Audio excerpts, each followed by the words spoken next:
I want to extend a special thank you to Ethan and all of the staff, Michaela, Melissa, so many people who are part of this organization. And I really thank all of you who are here in the audience, because it's your support that helps them forward their mission, which is really to increase the vibratory level of all of humanity. So thank you for being here, and thank you, Ethan, Michaela, Melissa, the whole staff of volunteers and everything. Some years ago, I was in Los Angeles presenting at more of a health and regeneration conference. And so it was a little more science-y. And of course, we love the science, but it's always fun to be here in the vibratory aware field. Anyway, after that presentation, there was this kind of science-y guy who came up to me and he said, "Where are you from?" Now, I'm from Kansas. And whenever I say I'm from Kansas, you can imagine what some of the responses are. "Oh, you know Dorothy?" And of course, I play along and I say, "Yes, Dorothy was my neighbor, and we loved playing with Toto, and I told her not to get mixed up with that witch, but she did. Good thing for her, it turned out okay." So then I say, "Where are you from?" And he said, "I'm from the Pleiades." And so that took me by a little surprise. But that thought of being from another place in the universe made me think of our friend Carl Sagan. And I don't know if some of you grew up in a time when Carl Sagan was a lot on television. He's a famous astrophysicist and scientist. And he was the first person to say, "We are made of star stuff." So in this presentation of Cymatics as a portal to the stars, why would we want to go to the stars? Because that's really our homeland. And in my research, I have found that sound is a very important transportational vehicle to easily get us anywhere we want to go, particularly to the stars. So, well, first of all, let me ask you, how many of you are familiar with cymatics? Anybody here ever heard of cymatics? Cymatics is the science of making sound visible. And this image that you see here on the screen is the image of a sound made visible, a particular sound that's a healing code that's emitted by a device that I invented called the AMI-750. And this particular healing code consists of 5 specific frequency patterns. And it's actually on the front cover of my book. So you can access this as a free cymaglyph on my website if you are attracted to this particular sound made visible image. And we'll talk more about sounds as a symbol and how we find them everywhere in our daily life and in our universe. And when we are looking for the secrets to the universe, you cannot help but come across the Vedas. Is the Vedas known to everyone here? We've heard about the Vedas are 4 books that were actually sung into being. And they are the oldest scriptural texts that we know of today. They were handed down generation after generation in an oral tradition. And it wasn't until the 2nd millennium BC that they were actually written down in something called the Rig Veda. And there, in these texts, are the secrets to all questions that you might have. Anything, it's laid out how to live a normal and fruitful, balanced life. Any questions that you might have about quantum physics or science, or she's shaking her head, you've read them, right? Well,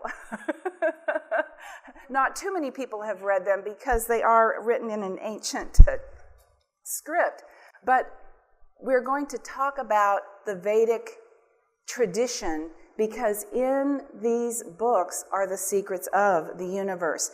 And we have so many bright minds that have come in our recent past, and still some of them existing today, that have studied the Vedas, and they have related this. They realize that their research in quantum physics, in the quantum field, is all described in the Vedas.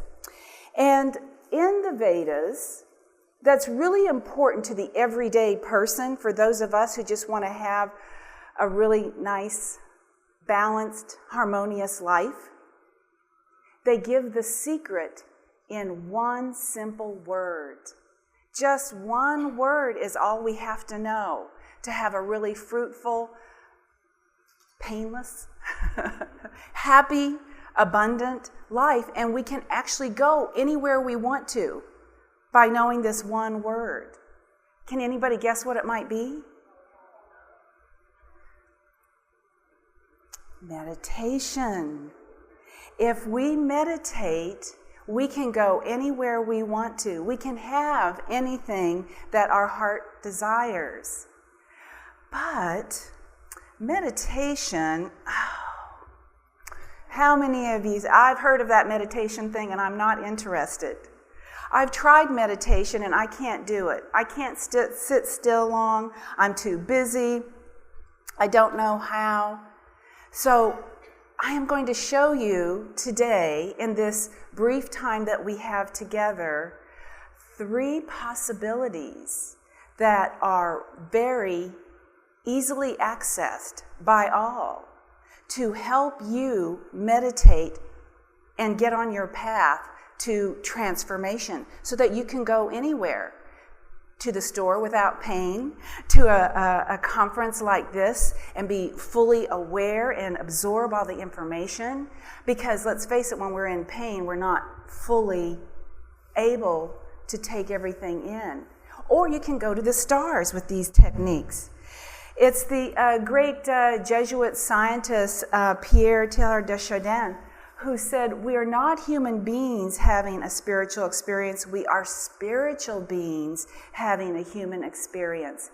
And this is what Ethan was relating to last night in his opening remarks, that we have to remember that we're just here having this wonderful journey. And while we're here on this particular plane, we have so many fantastic opportunities. We have the opportunities to experience this realm in its fullest frequencies, vibrations, colors, all of the experiences. We get to go out and meet all types of people. And we sometimes forget, because we're so involved in those wonderful adventures, we forget who we are. And then we begin to feel slightly separated, disconnected from our true self. And what we need to remember to do is tune into the feeling that we really want. But sometimes we get so out of tune, we go, now where are we going and why are we in this handbasket, right? Have you ever found yourself in that position? You go, where have I gotten off on track here? And suddenly we feel really out of tune. Or have you ever met someone that early in life they seem to have it so together, and then one day you meet them and you go, oh my gosh, that person is really in a fix. How have they ended up here?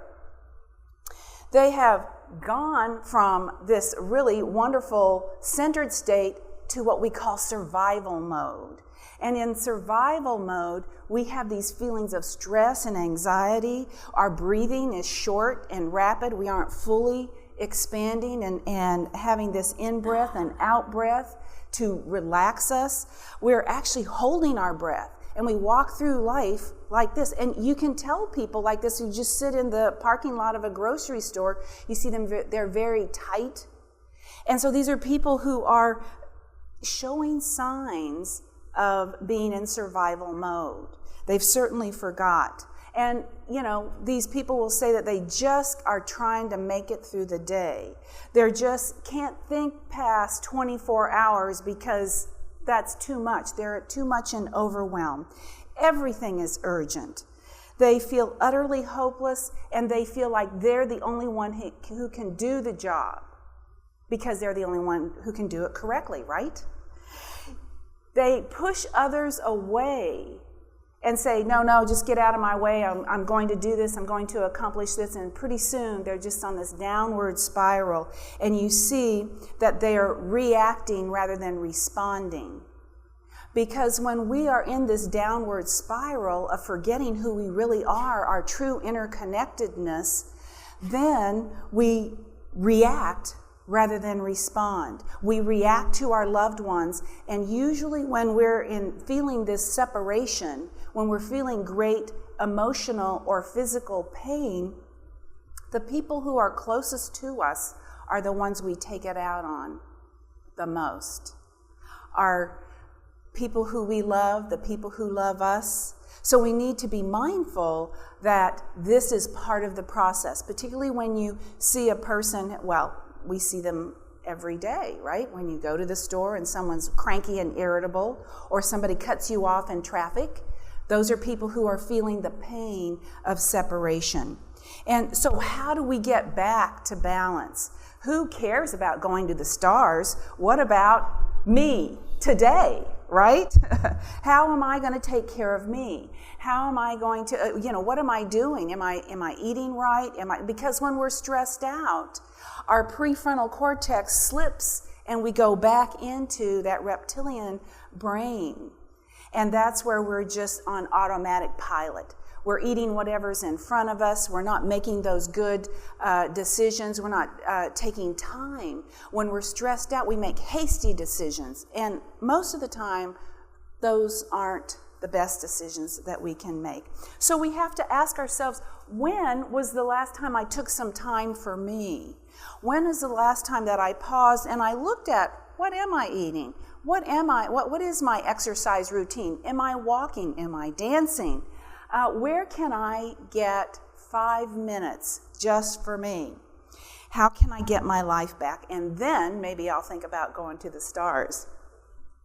So what we want to do is tune into the feeling of what we want, because as all of the experts tell us, we can say that we want this and that. We can put those Post-it notes on our mirror in the bathroom and have all of those affirmations, but it's when we anchor the true feeling into our vibrational existence, that's the power of manifesting. And the ancient yogis show us that we get into anchoring that feeling, we get into anchoring that true desire in this state that we call meditation. One of my favorite quotes from Albert Einstein, Uncle Al, he said, "We can't solve our problems with the same thinking we used when we created them." And so again, we're these spiritual beings here having a human experience. When we get down into this downward spiral and we've forgotten how do we bump ourselves up again, we have to just take 5 minutes and say, okay, let me realign, let me reboot, and go to where I need to go to find out what are the answers for me so I can fulfill my destiny, right?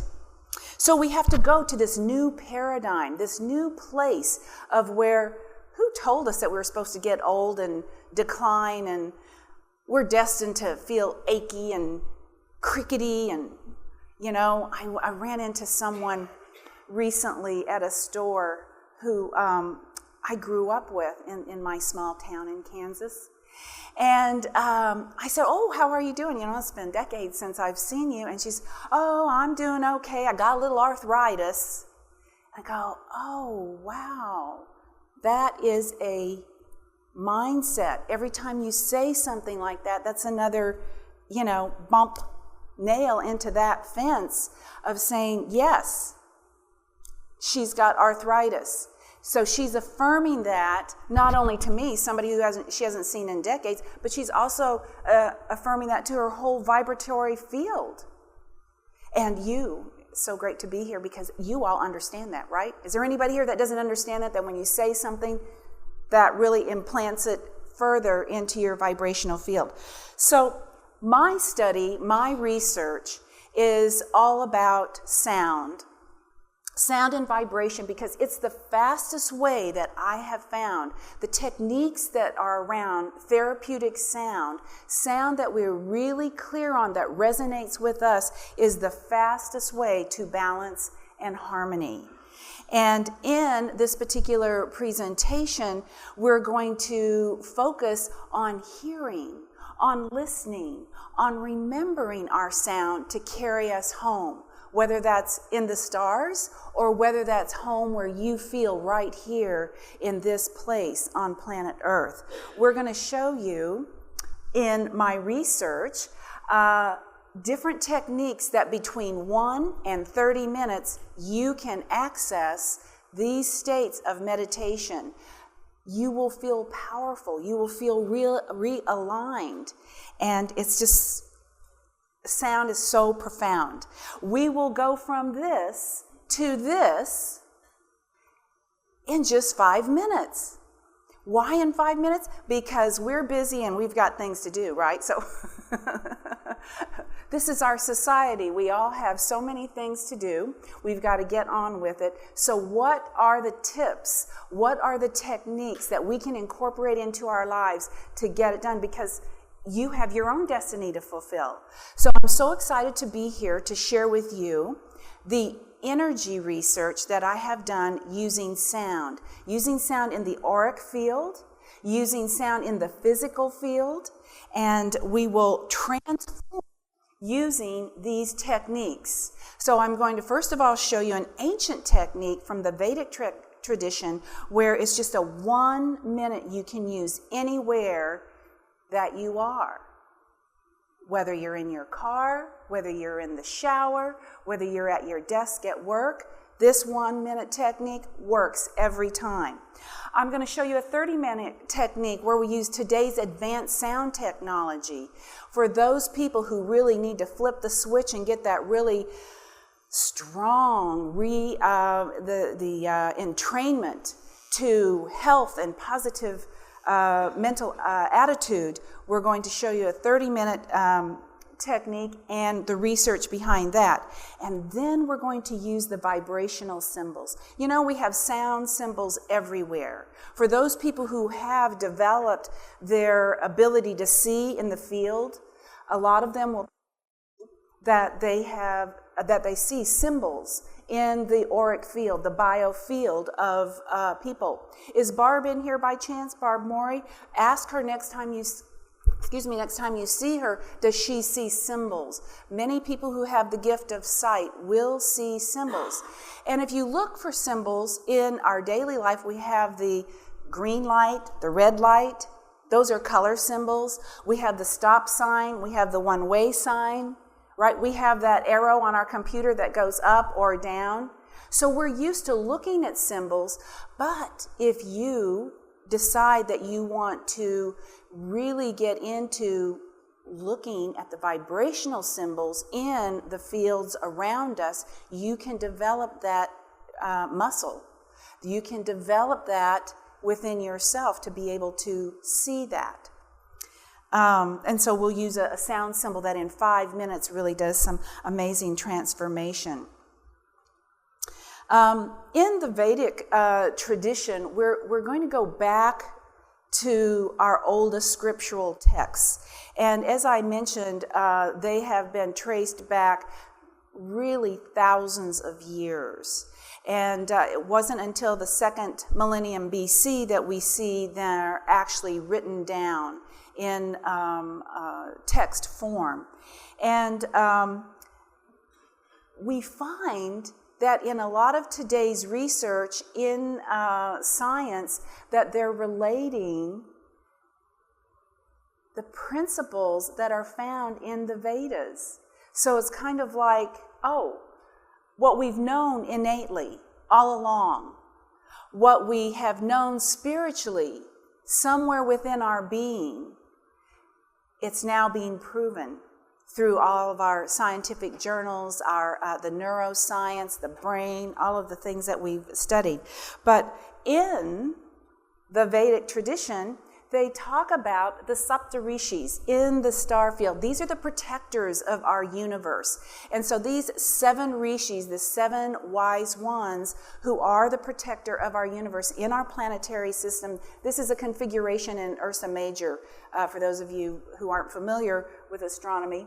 And I know you see 8 stars here. There are 7 Saptarishis. The one that you see that's extra is Arundhati, and she is the wife of Vashishta. And a fun thing that they do in India on the night of marriage, the husband and the wife, the newlyweds, will go out and find these 2 stars, these twin stars, because they receive special planetary blessings from this particular star set.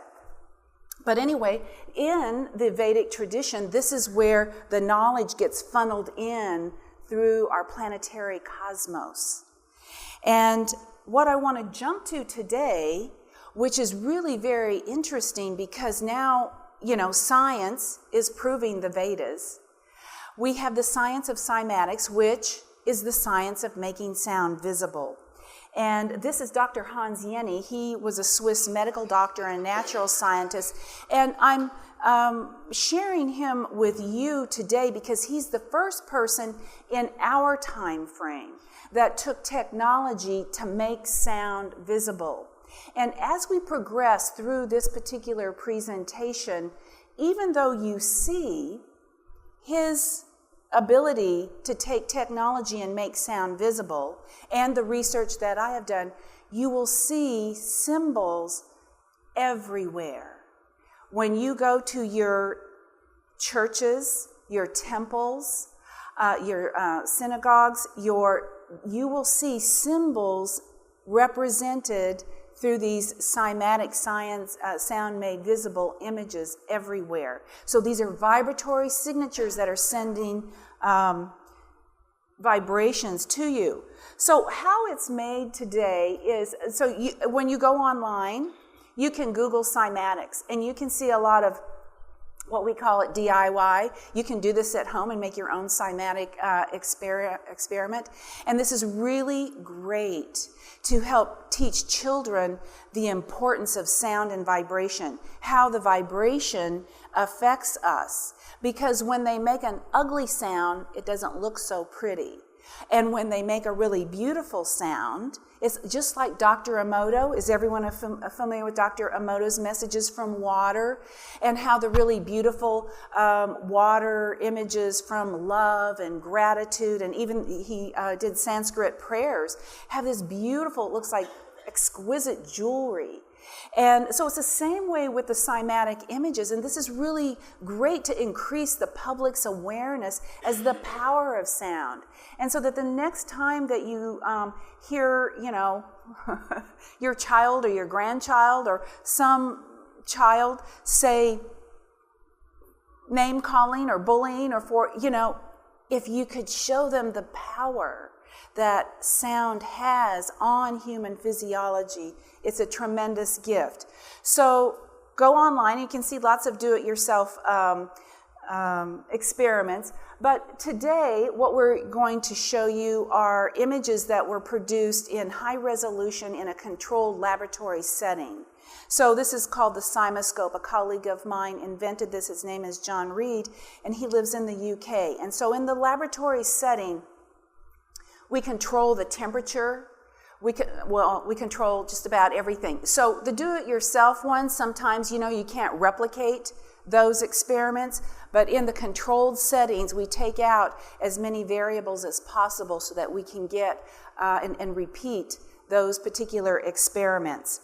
So you see that the transducer is underneath the sound source, and then we have a plate with water or sand on the top that generates the sound, the geometries that come up on the top. So with the CymaScope, NASA, through our wonderful today's technology, we've been able to capture the sound of our planets and the stars. And so if you go to the Smithsonian or if you go to the NASA website, you'll be able to see some of these clips. You'll be able to hear the sounds of the planets, and you'll be able to hear the sound of a black hole. Now, this lecture is not about that, but isn't that an interesting thought?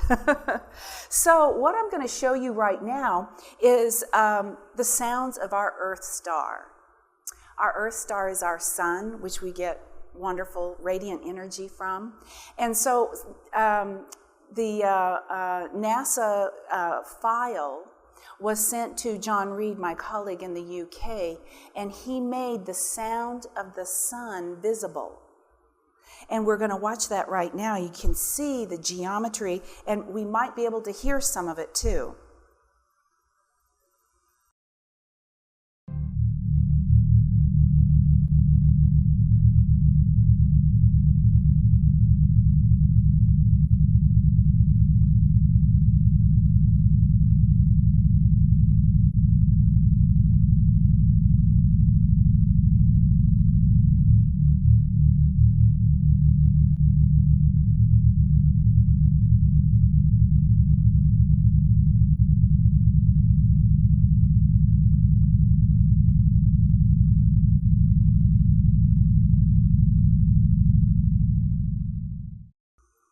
Isn't that beautiful?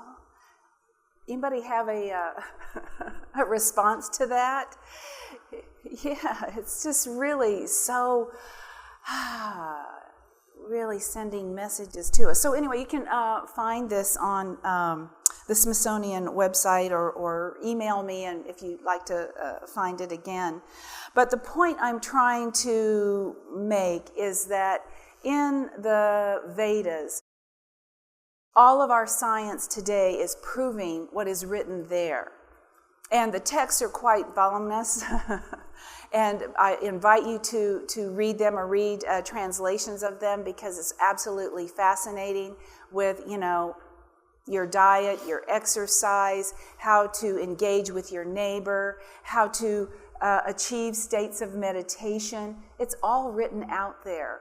And but we can use this knowledge to help us as we go along our path of understanding. We're scientific by nature. Somehow or another we got off on this thing. How many of you as a child said, "Why this?" You ask your mom or your dad, "Well, why is that? Well, why is the sky blue? Well, why is the grass green? And why does this bug do that? And why does this grow here and that doesn't grow there?" We're all filled with those questions, and the Vedas hold all of those answers. And the one thing that they tell us is that we have 5 bodies. We have this physical body, and then we have 4 subtle bodies. And they all interpenetrate each other. And when we are in complete coherence of those 5 bodies, we are in perfect health. We are operating as a whole perfect being, navigating our way through the universe, connecting with the people who are around us and the nature around us. And it's when we kind of forget who we are because, we found some interesting adventure come up in our life and we got, off on some track.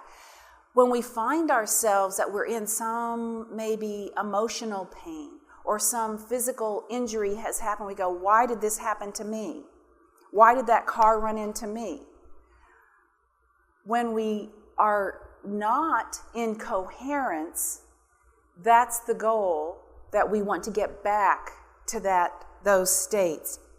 And meditation is the fastest thing that will get us back in coherence. Because when we meditate, we can start operating from the prefrontal cortex of our brain, where we make those good executive decisions, where even though we have the ability to say, oh my gosh, I got really out of hand over here. I got really, ratcheted up. Just recently, my family went on a trip, and we were sitting at the dinner table, and my grandson said, I can't find Mom's pink iPad. And we're like, oh, who last had Mom's pink iPad? Somewhere on the plane, somebody had the pink iPad. And so my son-in-law said, oh, I think I put it in the seat pocket in front of me. Oh my gosh, we have to call Delta. We have to find out the lost and found. The trip was 2 weeks ago. Who remembers that? The whole family is up in this panic. Oh my gosh, my son-in-law tells my daughter, she's, don't worry, we'll just get a new one. It was an old one. She goes, no, you don't understand. That has the birth of Stella, my third grandchild. That has the film of, I'll never have that film. She started crying. It was just, oh my gosh. And so anyway, I'm on the phone to Delta, trying to figure out how do you find lost and found, right? My son-in-law, he's running to the office, seeing is it in his backpack. My grandson, he's going through all of his stuff. My granddaughter's trying to keep the other granddaughter calm, right? So we're all in this. And I'm on Delta, so there's a big storm in the Northeast. Of course, everybody's trying to change their ticket, and so I'm on an hour and 40 minutes waiting to find out how do I file a lost and found claim, right? The whole family, and my daughter is boo-hooing. An hour and 40 minutes later, my oldest granddaughter comes in and she goes, oh, I found the iPad in my backpack. So, it's just a funny example, though it was not very funny to my daughter because she had thought she had lost that footage of the birth of her child forever. But, you know, how we get so wigged out so quickly, even those of us who practice regularly. So we have to get back to our coherence. We went on an adventure, and boy, did we have an adventure. How the whole sound thing began to happen for me was as a child. I grew up in the Midwest, in Kansas, and born into a Catholic family where my family was very devout Catholics, and we went to this church that was a Gothic-style architecture. How many of you have studied sacred geometry or sacred architecture? So what's really amazing is that these particular cathedrals and churches built on this particular type of architecture have buttresses and cones and spires and all of this mathematical proportions that makes it what we call a resonant piece of architecture. So that when you go in, and for me as a child, listening to the Latin Mass and the Gregorian chant, and when that pipe organ would go, it was vibrating within me and vibrating all throughout the whole resonant cavity. And so these particular types of architecture have these uplifting ability. So you feel alive within. And so it's the resonant cavity of that architecture is you've got these, so I've discovered the principles of resonance entrainment through this experience of just as a child sitting in church and listening to these beautiful voices. I grew up in a time when there was a Latin Mass, and so that vibration, if you study the vibrations of different languages, they resonate with different parts of our body. And so it was quite profound for me. The angels and the saints, when they're halos, they would vibrate. And I always thought how interesting the artist, to convey that, they must be having an experience of vibrational quality to be able to draw those little squiggly lines or marks within the halos. It was just a really interesting thing. And so here we have some other Gothic parts of Gothic architecture where we have what's called the rose window. And the rose is, of course, symbolic of the rose within our heart, the flower within our heart. And in growing up in the middle of nowhere in Kansas with Dorothy as my neighbor, of course. Now, growing up, my family's library was very limited.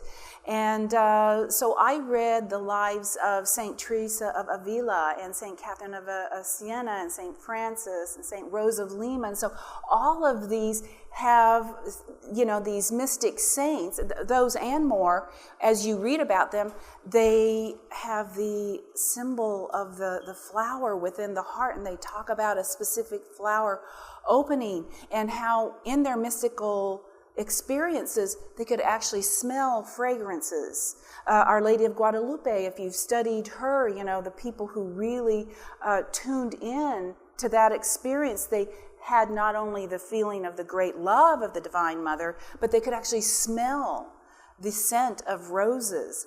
And so anyway, it's true, this rose window is symbolic of that, and these architects had this intuitive sight of how to build this. And you see on the far right, the ceiling, to look up and see that majestic architecture. Some of these pictures are from the famous cathedral in Chartres, France, the south of France. Has anybody been there? And so if you ever get a chance to go there, you'll see this amazing labyrinth where you walk the labyrinth, and every sound you make, if you have an opportunity to be in not only just this church, but other Gothic-style churches, which there are plenty of them here in the United States, just go in there, and if you see them having a choir practice or whatever, you'll be able to feel the resonance. It's quite wonderful. Even if you say, I'm not really a religious person, and we're really not talking about religion here, we're talking about a spiritual experience. And so people who say they're not particularly religious will go into churches like this, and they'll go, I just feel like I want to be quiet. So somehow or another, this architecture sets up a grid that creates a vibrational field that you have to just be silent and take it in. It's interesting that, in the Western religions, we have the Bible, and in the beginning was the Word. And in most cultures, they have some event, some sonorous event that began creation. After college, I traveled to India because I was on a quest, and I heard that in India, that's where the wise and holy men and women lived who knew the secrets of the universe.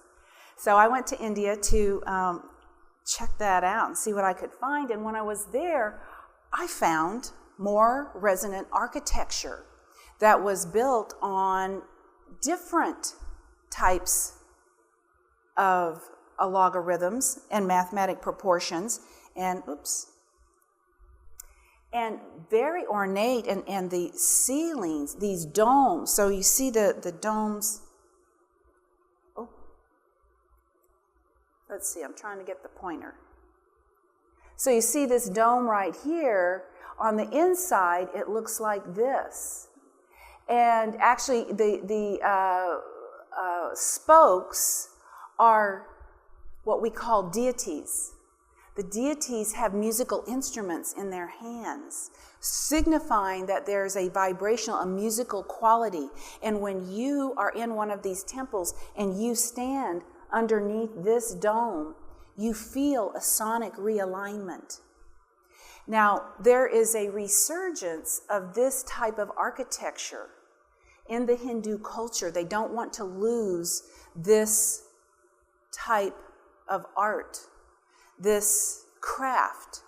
And when there are no nails in this building. This whole structure is put together like a jigsaw puzzle. So the columns come, and then you twist them, and they stay together. It's the same way with this dome. It's twisted and put together. If you go to BAPS.org, BAPS.org, you'll see about 6 temples like this throughout the United States. I highly recommend. There's one in Chicago. There's one in Atlanta. I think, is there one in Toronto? I'm not sure. Yes, in Toronto, and there's one in New Jersey, too, and then in California and Houston. But anyway, if you go to baps.org, the tradition is from Swami Narayan.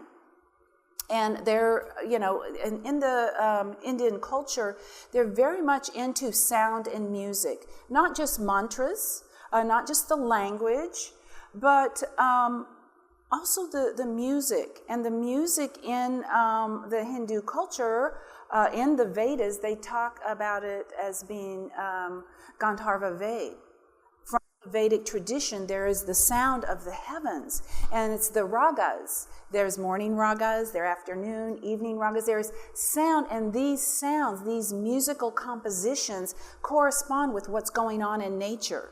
So when you have a morning raga, that is when you're waking up, the birds are starting to sing, you're digesting. This goes so deep. It interpenetrates all of these 5 bodies that I'm sharing with you.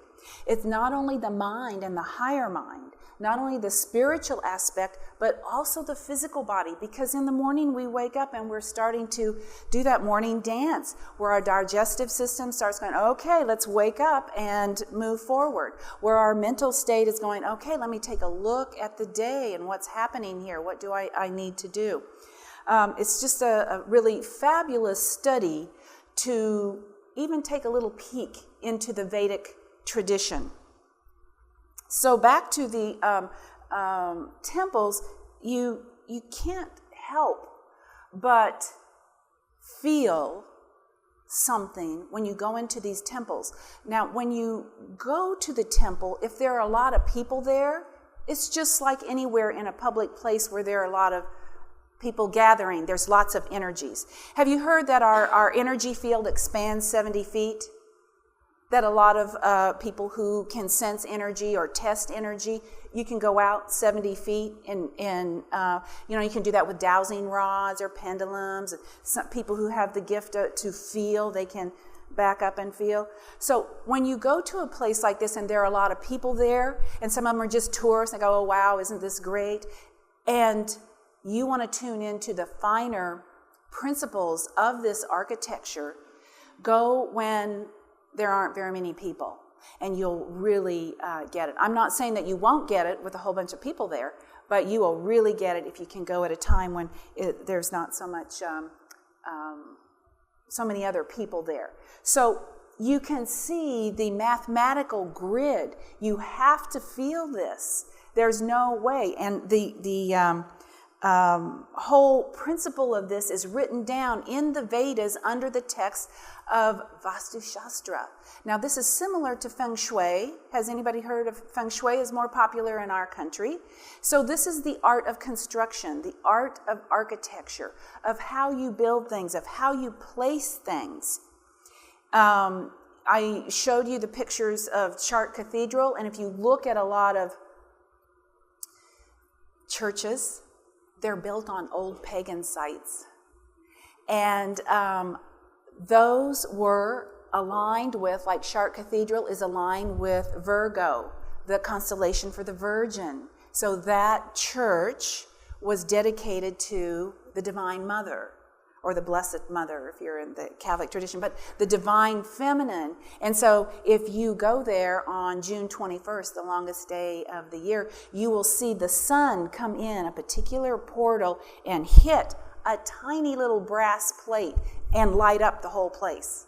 It's kind of like one of those Indiana Jones movies, where you had to ride the horse.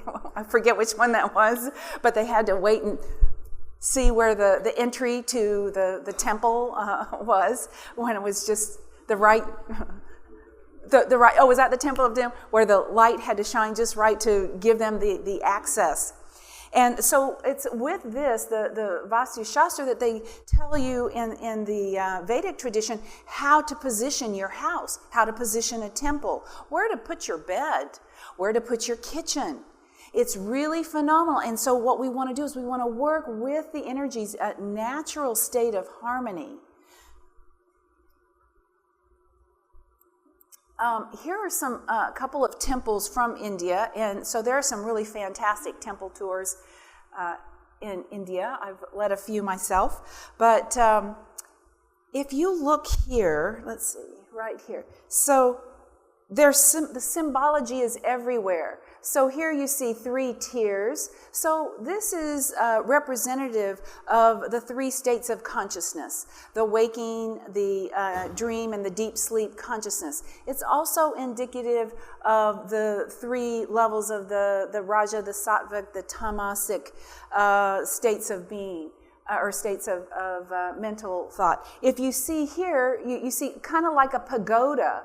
So this is similar to the Chinese, and you'll see a lot of, in Asian architecture, a crossover with the Indian and the Chinese. The Ayurveda and Chinese medicine systems are the 2 oldest medical systems that we have.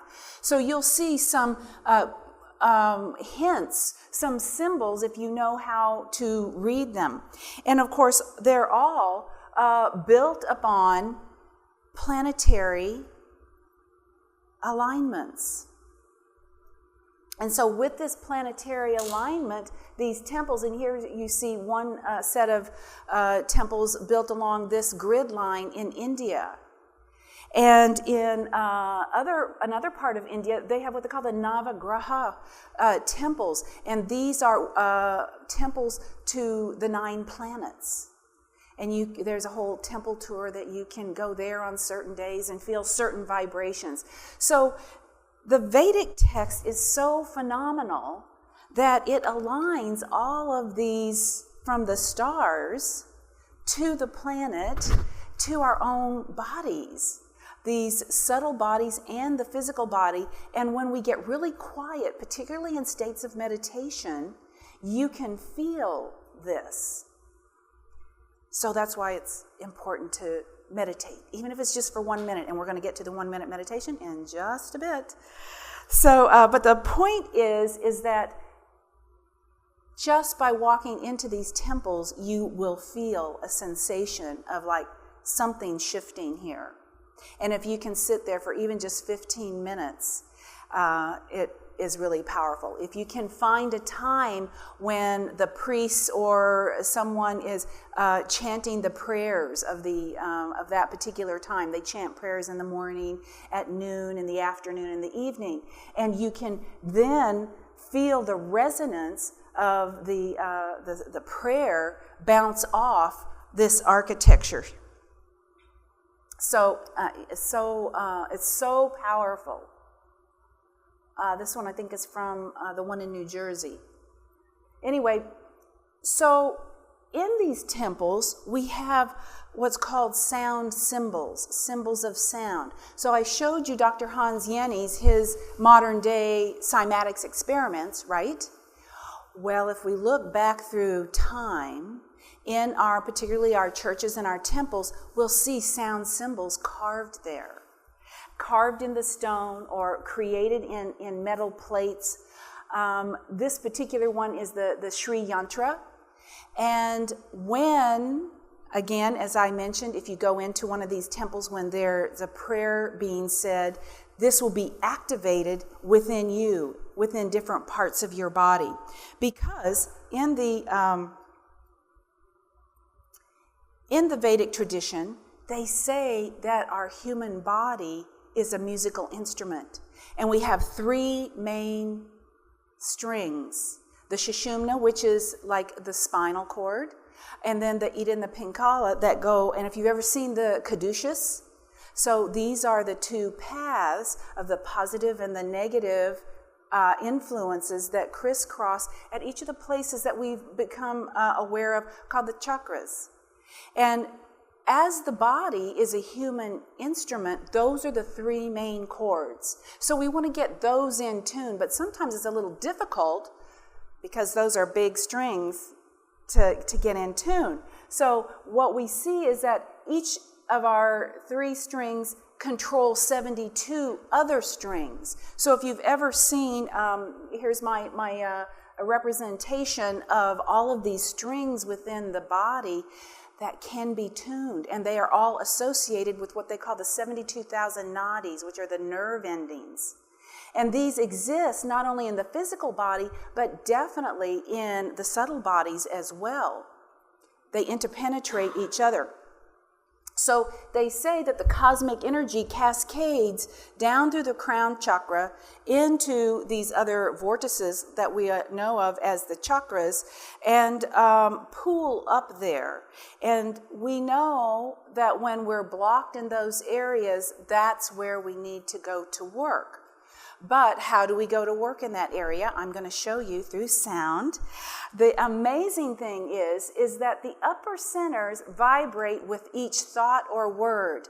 Now, we mentioned a little bit earlier the work of Dr. Emoto and his impressions on water, how they made manifest the beautiful geometries of gratitude and love and thankfulness. It's the same way here. So we have to be really careful of what we think of. And that's why it's really important to what movies are you watching? What are you putting in front of your eyes? Because if it lasts more, scientists say, than 16 seconds, it makes a major impact within your physical and your subtle bodies. So we want to be really careful of what thoughts and what images we put before our mind. And that these thoughts and words pluck the strings of our 72,000 channels. So have you ever gone to a movie that maybe is a thriller or whatever, and you walk out and you're like this, or for me, that's what, you're like this. So those impressions have altered your strings. They are playing your strings, and you have exposed yourself to some other type of music or sound. So I'm not saying it's good or bad, I'm just saying be aware of it. And that these vibrations create and shape the physical, the mental, and our emotional bodies. Here's a really interesting thing. In the Vedic text, it talks about Sanskrit. Sanskrit is the language of vibration, and in this particular text, the Tara Rahasya, it says that these cosmic symbols of sound are placed in special parts of our subtle bodies, and they become activated during particular rituals. So has anybody here ever taken part in mantra or mantra healing? So when these mantras are spoken, if they relate to these particular parts of your body, they're bringing that body into coherence. Now, this is a subtle body. So they've already dictated this. They've already shown us this in the Vedic texts. They also go into what we call yantras. So yantras are like frozen sound.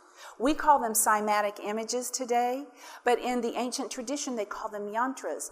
And the spiritual adepts would gaze into these yantras to access higher states of consciousness.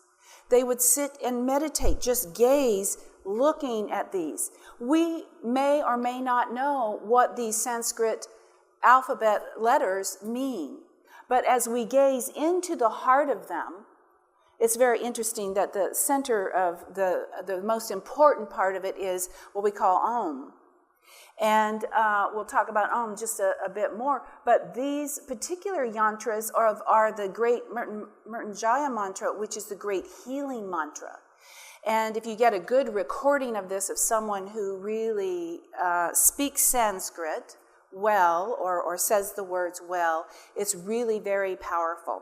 And particularly if you want to, if the kids bring home flu, if you live with any germ incubators, the Mrityunjaya mantra is a good recording to just play if they happen to bring the flu in, because you want to keep the vibratory level up. That is one way. You know, there are so many ways that you can affect your physical and mental, spiritual bodies, and sound is a very profound way to do that.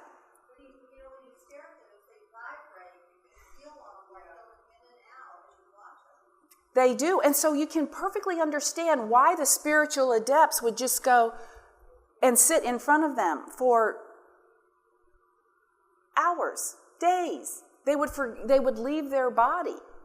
And so when I was in India, lived there, and was under the tutelage of a spiritual master, it was not uncommon for people who would say that they were in some emotional distress to be sent to the temple. They just go to the temple, sit there for 1 hour. That was the prescription.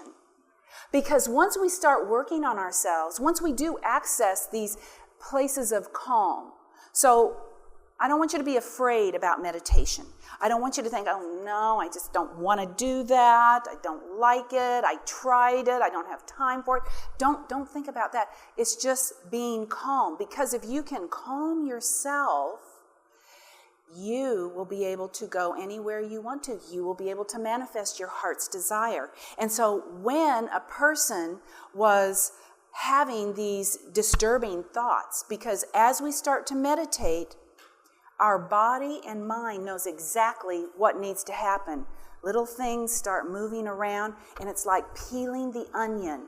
And we progress as a whole of all of our bodies to achieve a higher state of consciousness. So you can understand why the spiritual master who took a student on would send somebody to the temple to sit there for an hour or 2 hours, or maybe once a day, twice a day, every day for 3 weeks, something like that, to help them align with that coherence. So now we're going to talk a little bit about Sanskrit and the speaking of it. So these are pure tones. And as I mentioned, for thousands of years, these were messages that were in an oral tradition, shared from one person to the next, as from the sage to the student. And it's of phonetic importance. How many of you have ever been to a yoga class? So if you've ever been to a yoga class, hopefully you've had a teacher who talks, who names the poses in their Sanskrit name. Bhujangasana. Bhujangasana is also known as the cobra pose. It's good that you know that it's the cobra pose, but it's really important that you know that it's Bhujangasana. Because when the teacher says Bhujangasana, this means the serpent. And so as you're lying in this pose actually warms the spine, but also just the fact that the teacher and you are hearing on your ear membrane that Bhujangasana, it is activating those nerve centers along your spinal column. You'll never do cobra pose again without knowing I'm being activated along. It's a very simple pose, but it's a very sweet pose to warm the spine. So now we're going to go into the healing power of Sanskrit. And this is when you're speaking it. And I invite you to find someone who speaks or sings Sanskrit phrases, even if it's just a short mantra. It's not so easy to do. A lot of YouTube videos, thank you very much. You can learn to speak a Sanskrit mantra. And what this is doing, so now you're becoming a partner in the sound, right? You are going to resonate your own physical cavity, okay? This is going to empower you. You are going to move faster now. So there's one thing looking at it. Now we're going to actually involve our physical being. And this will release different transmitters because your tongue is tapping at different parts on the hard palate next to the teeth. And if you've studied Chinese medicine or know of that, they have representations of the teeth are associated with all the different organ systems. And if you have a dentist who maybe is a biological dentist or a dentist who has studied this, he'll say, oh, if you're having, we have a lot of women who have breast cancer, that you will find that they have cavities or root canals in the teeth here, the 3 and 4, depending on the side of it. That's a different lecture, so I don't want to get down into that because I want to stay in the subtle bodies, but that is really important as you're singing the Sanskrit and your tongue is tapping, and actually not only is it releasing the neurotransmitters in your brain, but it's also activating your endocrine system, so you're getting, which is part of your immune system. Okay, so we're activating for total wellness. We're going and interpenetrating all of those subtle bodies and the physical body. In the Vedic tradition, we have the sound which originates from all other sound. The Lord is resting on a cosmic shoreless ocean. And when that first primordial sound comes forth, it's that sound of Om. And all of the universes spring into being, spring into dance. And Om, this is a very important seed mantra. They call it the Maha Seed Mantra. And each of the letters relate to the different states of our consciousness, the waking state, the dream state, the deep sleep state. And totally they relate to our consciousness levels.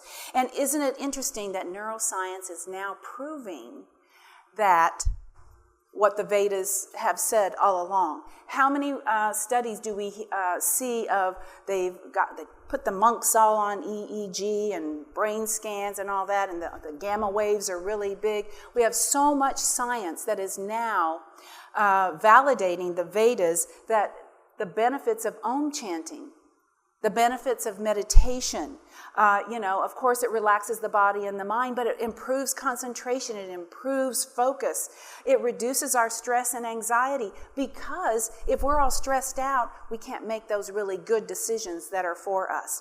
So what we're going to do is we're going to do just a really brief 1 minute of Om.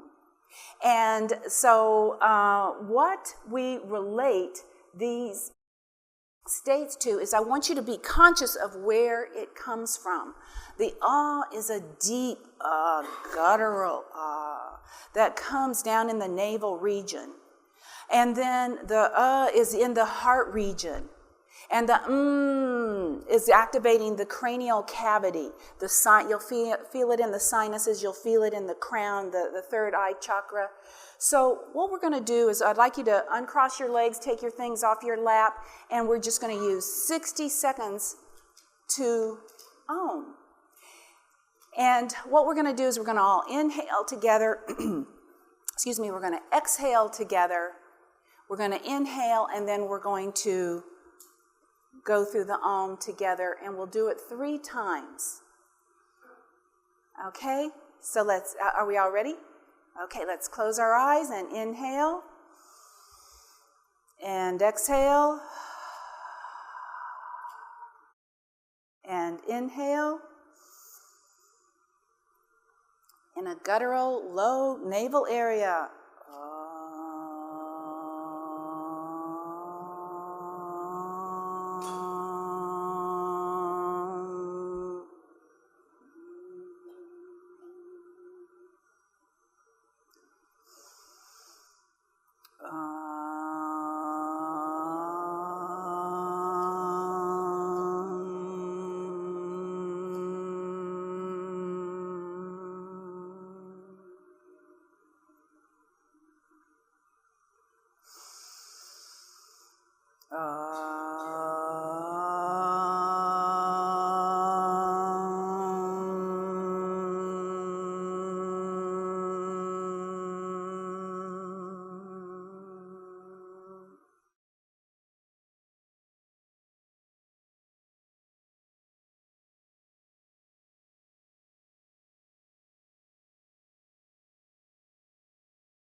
Thank you. I needed that. Om is artistically represented in the Sri Yantra and the Sri Chakra. And so these are sound symbols that you see everywhere. And once you become aware of the sound symbols, once you walk into a temple or a church and you see symbols, next time you'll go, oh, or even the ceiling here. What does that mean? What is the artist saying? That is a beautiful, in this case we call it a mandala, an energetic image that is coming down around us. Oh, thank you, whoever created this room. So nice. Nice feeling. So what we want to do is we can be aware that we can Om anytime, anywhere, in our car, in the shower, whenever somebody cuts you off, whenever you have a coworker, whenever your kid, whenever your parent, whenever you can just have a 60-second Om to reset and reboot. So what I'd like to ask you now is to everybody wiggle your toes and wiggle your fingers, and we're going to kind of tap, tap, tap our toes. We're going to kind of bring in, because since we're here trying to listen, now I'd like you to do is cross your arms and kind of massage your traps. Yes, and uncross your arms and massage the other way. There we go. And then kind of pat your hands together and pat your thighs. Take a deep breath. Here we go. Let's go on, because I have some more exciting stuff to share with you. But Om is good, right? You can take it with you anywhere. It's free. You just got to do it, right? So what we want to do is say connect regularly with Om. That 1 minute can be your meditation. You can do it once a day. You can do it 5 times a day. You can do it for 10 minutes a day. Whatever your ability is, whatever your time, because, we are got to get things done, right? We got to get on with life, right? So Om whenever you can. It's a very easy thing to do because it oxygenates, it increases the circulation, it normalizes blood pressure. There's so much research out there on Om and meditation that we can find it in our medical journals. So what we want to do is we want to keep our vibratory bandwidth high, because when we go down, that's not as fun, right? But this is this slide is actually from another presentation that I do, that I pull in Dr. David Hawkins, who did research at Harvard, and he researched the different vibratory rates of different emotions and things like that. And so it's a very we don't have time to go into it today, but it's the vibratory rate is really important. So you want to do things that keep your vibratory bandwidth high. I mean, have you ever noticed you walk into a room and you go, whoa, who is that person? Such charisma, such light, such amazing energy around that person. You just want to go, don't even have to say anything. Let me just be next to you, right? That's where, you keep your vibratory rate high. But what about if you just go, I don't have the energy to be high? Well, I don't even have the energy to say Om. What can we do? We need to figure out, because when we start getting depleted, and you need to make a point that you are aware of when you start your downward spiral, because we don't want to get to that piano that's way out of tune and looks like it's irreparable. We don't want to get to that state without being conscious, right? We want to be aware. So here's, if you feel stressed out, if you're feeling anxious, if you're starting to feel a little depressed, if you're starting to feel like you're not sleeping well, if you're making choices on food, you go, gosh, I'm just eating all this junk food all the time. It's not making me feel any better. But yet you keep doing it. Those are signs that, maybe I need to flip a switch somewhere. So how can we get more energy? How can we access that escalator that will take us back to higher energy form? So in the Vedic tradition, we talk about the subtle bodies and the physical body, and they're called the koshas. These are the 5 sheaths. And the Annamaya kosha is the food sheath, and this is our physical body. And so you can see at the top, so the energy comes here from our what's it called, Anandamaya kosha body, our bliss body, and comes down through here to energize this. Well, what we want to do is we want to keep them all coherent so we have full access to all of those. And in this particular picture here, we're showing the pranic body, the vital energy sheath is here. And this is the physical body, they call it the food body because this is our dense body. And when we pass from this life, we leave this body here. And we ascend through, these higher bodies.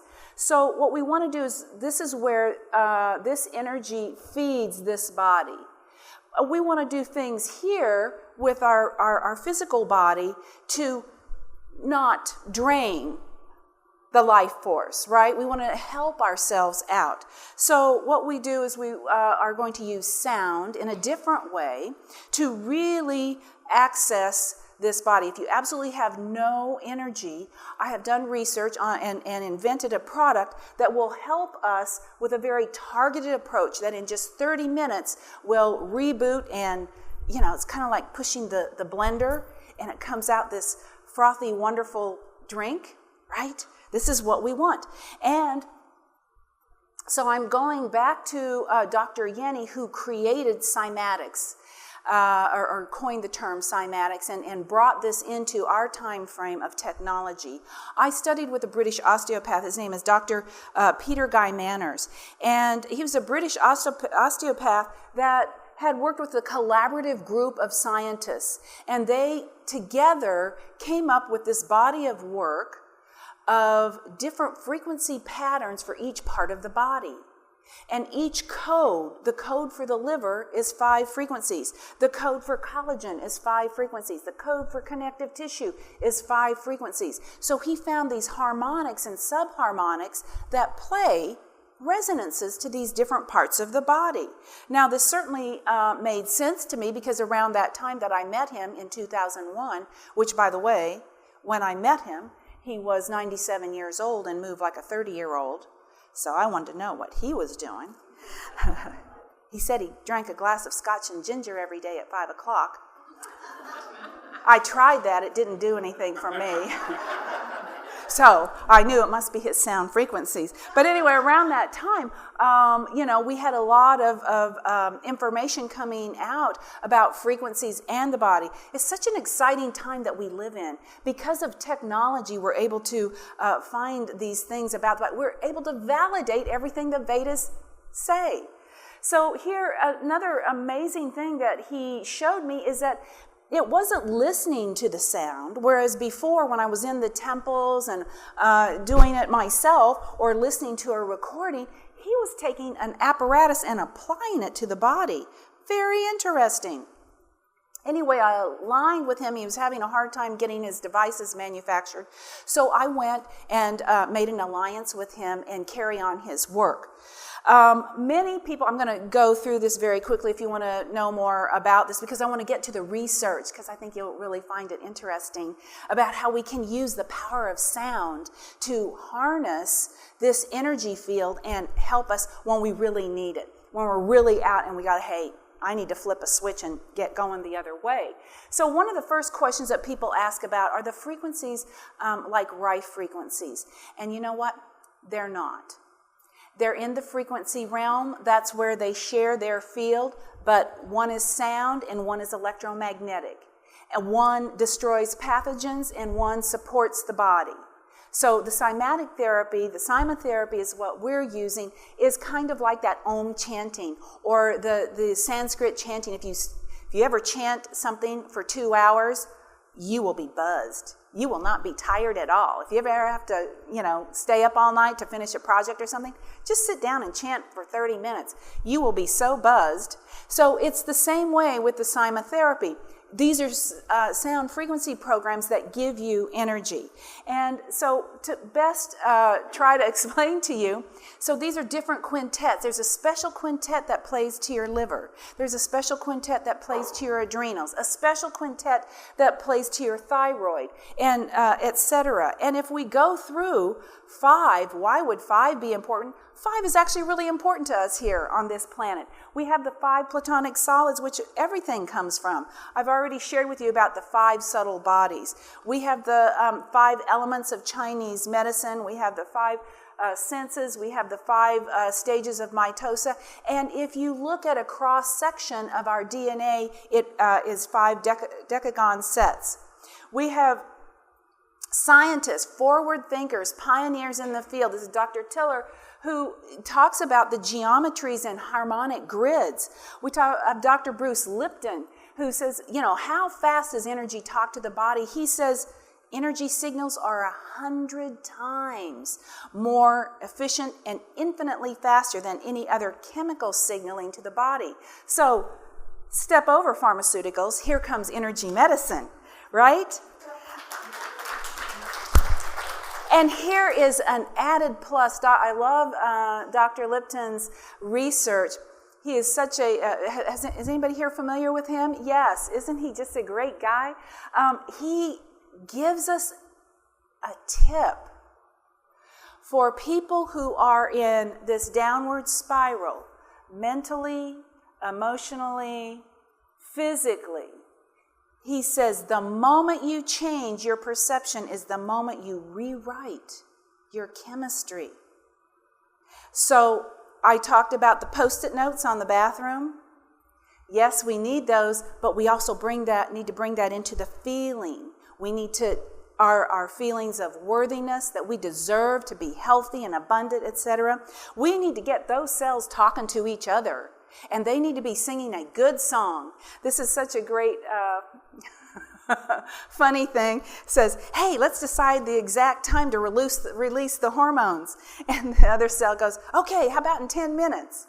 So there is this interconnectivity. And in our energetic field, we see of our energy medicine that everything's talking to each other. Not only are the cells talking to each other, our energy fields are talking to each other. And so this is the device that I invented. It's called the AMI-Acoustic Meridian Intelligence, and I called it Acoustic Meridian Intelligence because acoustic means that it's sound. It travels the meridian pathways. So part of our subtle body system are the meridian pathways. And the body is innately intelligent. It will take the sound to where you need it.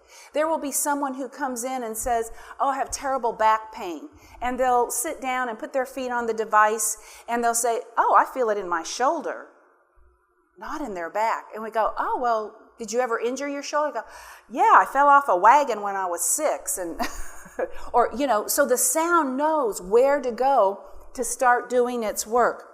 So anyway, I've developed these different protocols that will help people reset and reboot. And I'm going to show you the research that I did to try to really get this, because we all want to know, is it really working? I mean, have you ever been to an energy healer and you go, yeah, I think I feel better.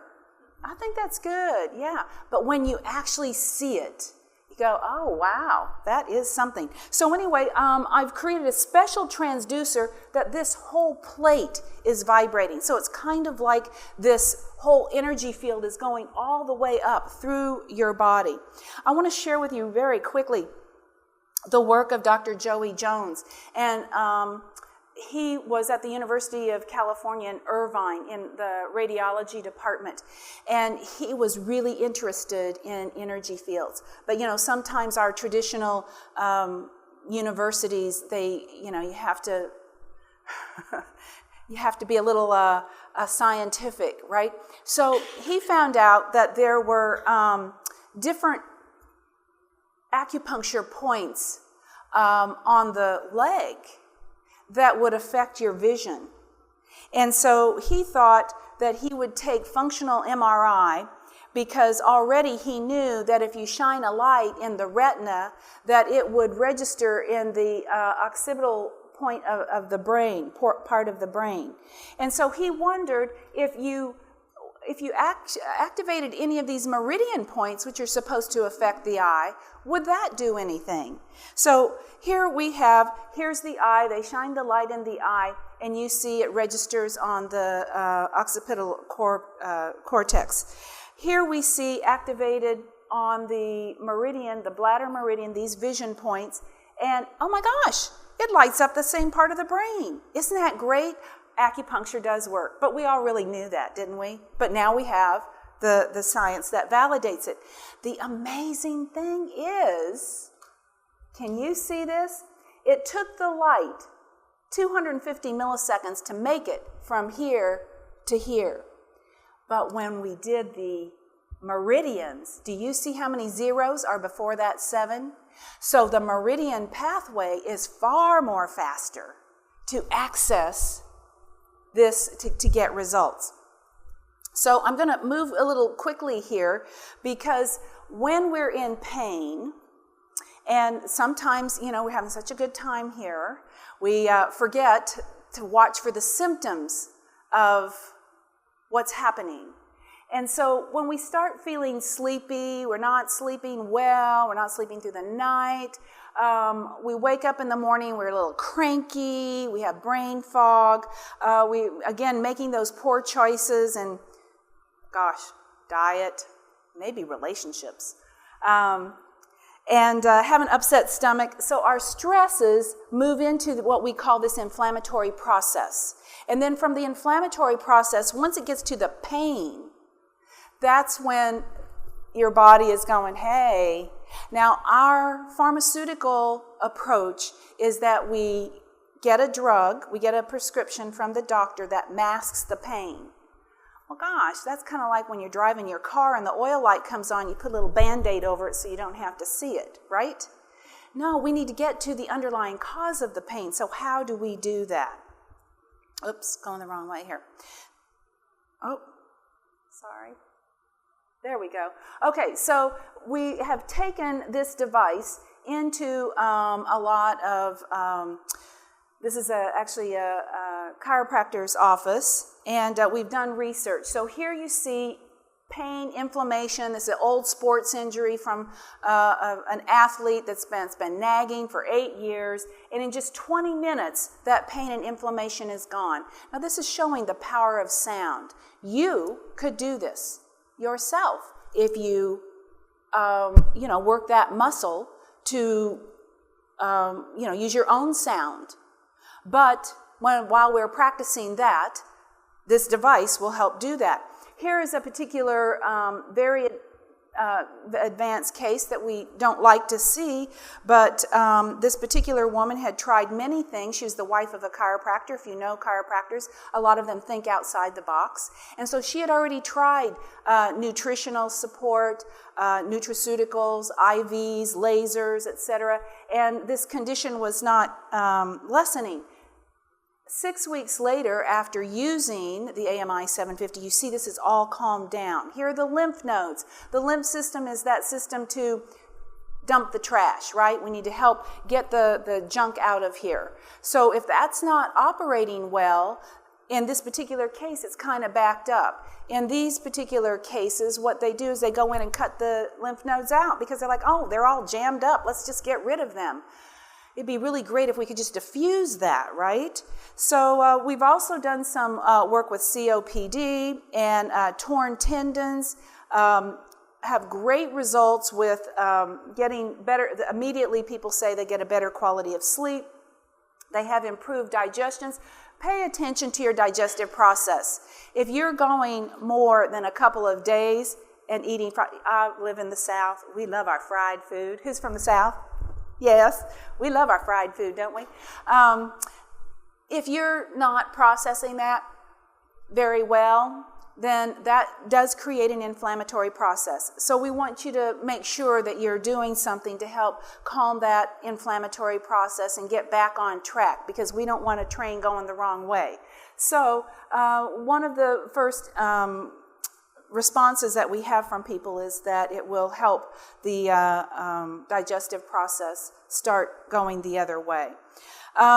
We have my colleague John Reed, I mentioned to you, there he is with his CymaScope. So he did some investigative research, and you can read this study on my website. He says, he's testing the Pythagorean theory that music can be used as medicine. And so he took different types of music and a particular code from my device to see what does it do with blood cells. And so what he found is that the blood cells, this is an interesting picture. So they took the blood cells and they put it in this cell counter, and then also the music incubator or the sound incubator to see, how do the cells live? Can we increase the longevity? And so he tested these different types of music, piano, guitar, female, male, group chant, classical music, rap music, techno music, and all of these types of music. And what he found out was the Cyma therapy, the AMI-750 device, The quiet Faraday cage was 920,000 cells, and when the sound for cell regeneration was exposed to the cells, it bumped up to 3.4 million. So this is really fantastic news that we have this. So what this is saying, though, is that when the cells are exposed to this type of sound, they maintain their membrane integrity. And when their longevity happens, then you have more of that communication, that beautiful dance of taking nutrition in and excreting metabolic waste. And when we have this really wonderful exchange, this wonderful dance, that's when our body is in harmony. When things get stuck, that's when the pain comes in. And we regenerate our cells regularly. So we definitely need to bump up the cell regeneration. Sure. Yes, we regenerate our cells. The liver rebuilds itself every 6 weeks. Our bones, we create a whole new skeleton in 3 months. And our brain in a year. Our stomach lining in 5 days. So that's why I say if you've gone on for a couple of days with some intestinal stuff, you might want to say, oh, okay, let me be nice. Let me go to, a really nice, more of a bland diet. Maybe let me take some more greens or, let me help myself out here. And so anyway, we have different positions that people can, we deal with animals and small children. We can charge water. Now, this is to say that I've done research with this device, but I'm telling you, if you remember, you can charge your own water. I love you, right? We have group therapy, and what I want to do is invite all of you to go to the exhibit booth. There's Jay and Kate right there, and they'll give you a free session on the AMI 750. So, I've shared with you a 1-minute reboot. When you really need it, flip the switch with a very targeted approach. And now I want to share some other information with you. In the 2 oldest medical systems of the world, Ayurveda and Chinese medicine, their thought is that dis-ease actually enters us from the subtle bodies. The fact that you were in that car crash, something was set up prior, and that was the stopping point. When we find women or men who have that inflammatory condition in their chest, we can go back and ask them 8 to 12 years prior what happened, what emotional event happened that they aren't dealing with that now has progressed and taken root in the physical body. So what we want to do is make sure that we're addressing every little indication, every little thought, every little tap that the universe gives to you on the shoulder to pay attention. They say God speaks to us with a feather, a hammer, or a Mack truck. And so what we want to do is we don't want to get past the hammer, right? So we can also address the ancestral fields, etc., through this type of system. So I have shown you my research where I have really investigated sound and its effect on the physical body. But how can we tell if something's going on in the energy bodies outside? So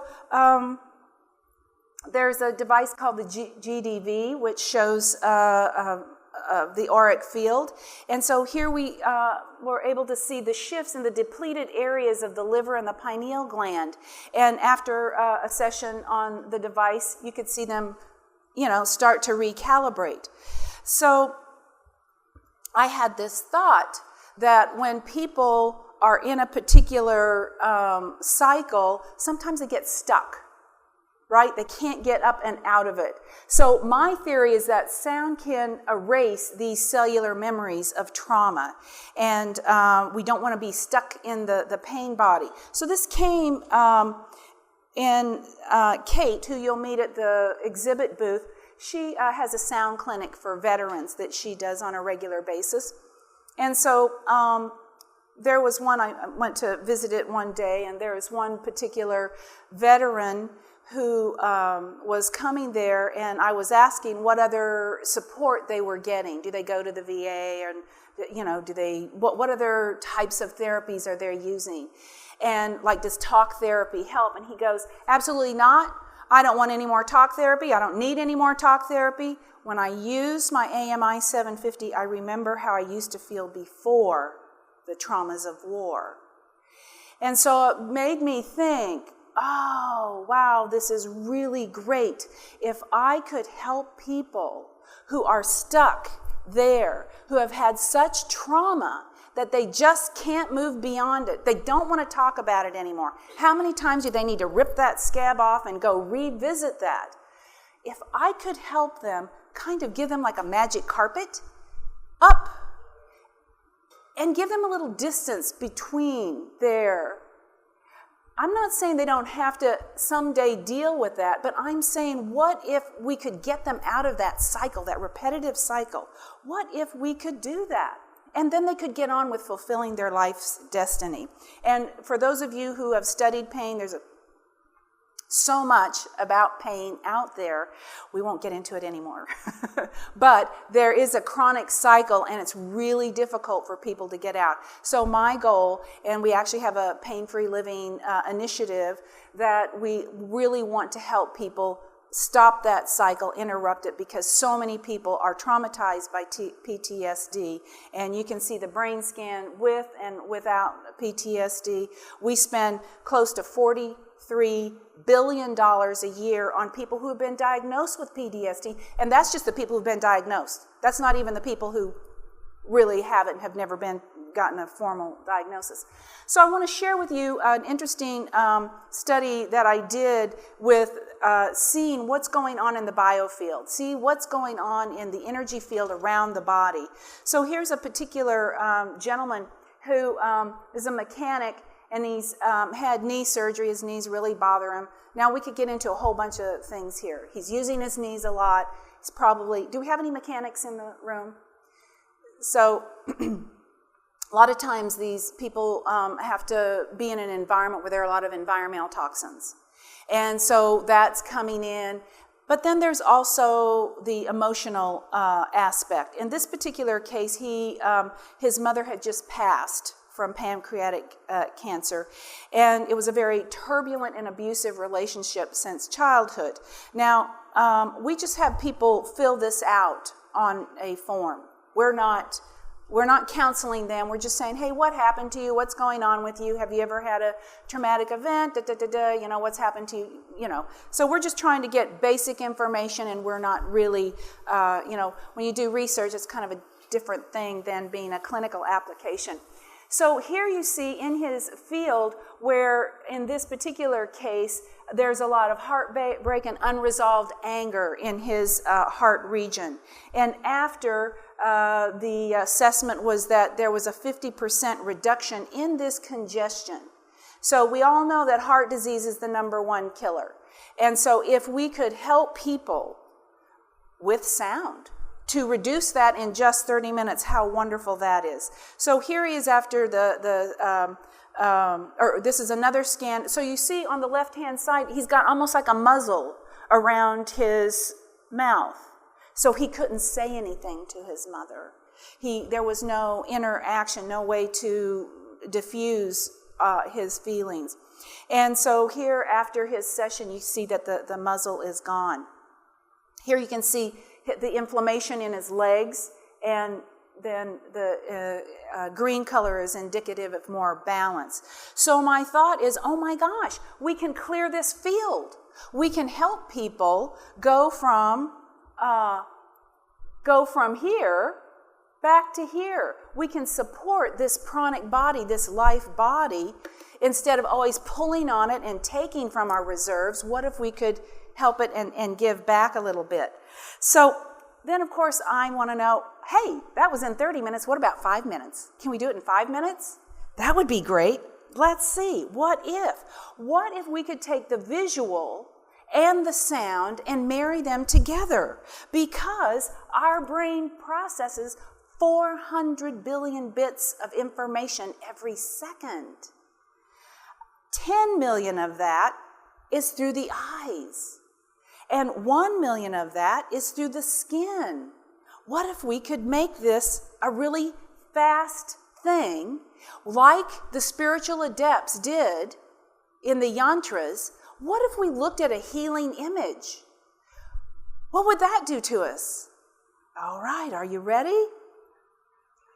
So these sounds, the footage of it, we don't have time to watch it today because I want to give you another experience of the real thing that I ended up with, is that the sound, I just got to do it. I just got to share this with you. So sorry. So this is the, let's see if I can make it play. Oh, there we go. So anyway, this is the real footage. So you see that it starts vibrating. It gets up to where it's really coherent. And these are the 5 frequencies interacting. The next one is coming up very fast. And this is a little bit like the sun one that I showed you earlier. Okay, so these messages are imprinted on you, on our bodies, in such a magnificent amount of time that we are taking this in. It's so fast that we can't really process it through our retina, through our eyes. But it is giving all of these images. So it's sending these multidimensional vibrational waves, and what I wanted to do was slow it down so that you could really get it, like those spiritual adepts did with the yantras. So I created this experience called the Soundflower Experience. And if you want to know more information about this, Jay, we have some cards out there. I'd be happy to give it to you. You can go to my website and see it, because we're going to experience it in just a minute. But I wanted to show you that I did research it, and the before and the after. So now this is a person who's 56 years old. She works in the financial industry. She doesn't really have any physical ailments. However, her psychologist reports that she's still dealing with emotional trauma from age 3. She is a Reiki master. She does self-treat, but this is always a nagging problem. You know, those things that say, I'm not worthy, I don't deserve that, those things keep coming up. So she's shifting as we're watching this. She's shifting in both the torso area and the throat area. So the psychologist who's doing this collaborative research with me, she goes, I've never seen anything shift the field as fast as with sound. So what I want to do is I want to give you the experience, okay? This is called the Soundflower Experience. Now, I've actually developed 3 of them, and you can find them more on my website, but this is the one that we've done the most testing with, and it is a slow meditation. And people who have used this meditation, they say it is a great 5-minute stress break. So this is, if you're just like wigged out, whatever, I need to come back. This is your 5-minute go-to, and we're going to just watch this. Take a breath, remove the things from your lap, enjoy.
So that is a 5-minute go-to for stress relief. Anytime you need to introduce coherent energy into your field. It's really an easy way. We're such a visual society. And once we gaze into these healing images, then we can slowly close our eyes and feel the resonance within and reach those states of meditation. Because these sounds imprint on ourselves. So anyway, today I've shared with you 3 tools for transformation. A 1-minute stress break.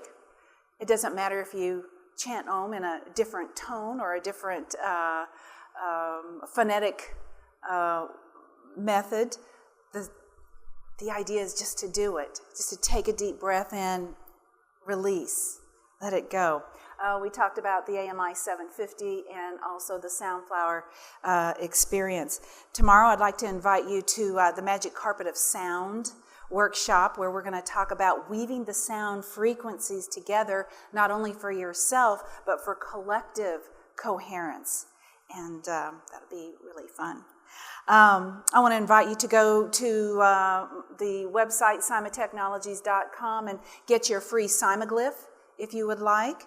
I also invite you to take a look at my book. In the book are all of my favorite cymatic images that you just saw in the Soundflower experience. And I want to thank you for taking this journey with me. Jay is in the back, and Jay has flyers. If you'd like to take a flyer, it has the website on there and also some other offerings that we have. I invite you to nab me all throughout the weekend, ask questions. This is my passion, and I'm happy to share, or perhaps you are a sound healer yourself. As part of the International Sound Therapy Association, we want to support everybody who is doing anything in sound and vibration, because Lord knows, we could use that, right?